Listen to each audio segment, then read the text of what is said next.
What's up guys, Steven Dax here. So a lot of people are requesting for trading psychology videos. Be tolerated. And today I'm going to talk about 3 trading hacks that you could use when you are trying to adapt into the current market condition, how to really innovating or inventing more patterns. And it's going to be really helpful. So before you get into this video, make sure to watch the last video. And I talked about changeable and unchangeable factors. Those are very important key points for you to remember before we dive into more about trading psychology. Before we get into this video, make sure to hit the like button. I would really appreciate it. Let's get into the 3 days later. Let's get into the points I want to talk about today.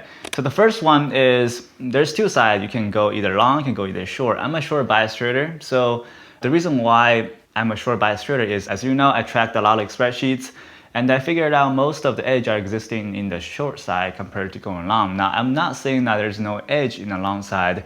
It just there is not as much compared to try to go short. The reason why shorting has better winning percentage is because on small cap stocks, most of the stock fail about 90 to 99% of the time. And trying to go long, especially for a long term, you will eventually fail because the stock will try to fail where they begin to spike. So you don't want to really hold a small cap stock in a long term. Short term, I think it's fine. There's edge in there as well. Something like FCEL, you can take a look at the chart. You can try to find out, there's an edge about multi-day breakout. You kind of have to swing for a couple of days instead of trying to do the intraday trades. So a lot of people are asking me, well, as a beginner, how do I really learn about trading psychology? Back in 2016, I was trying to think of ways to really trying to be, am I a short bias trader? Am I a long bias trader?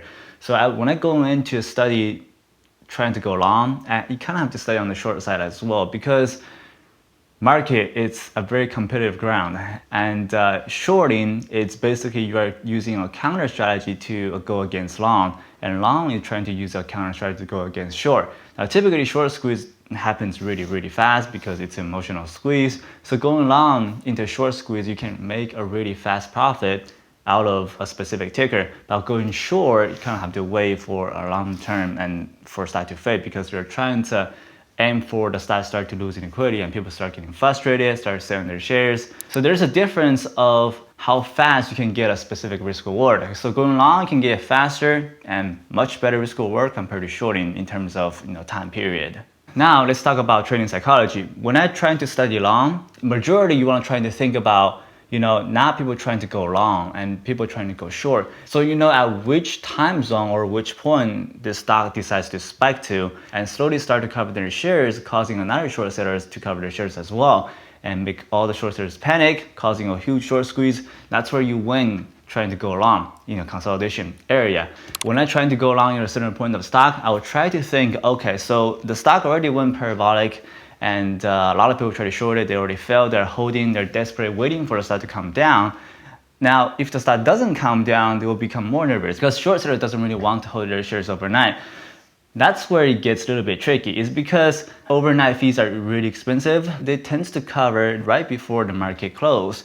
And the reason why 3 to 4 o'clock involves a lot of volatility in that time zone is because short sellers try to cover their shares and longs trying to sell their shares because they don't want risking of overnight offering. As I said previously, if the stock went parabolic, a lot of short sellers are stuck. They're stuck in the consolidation. They're adding more shares for the stock to come down. If the stock decides to perk a little bit, and that's where short sellers start to get nervous.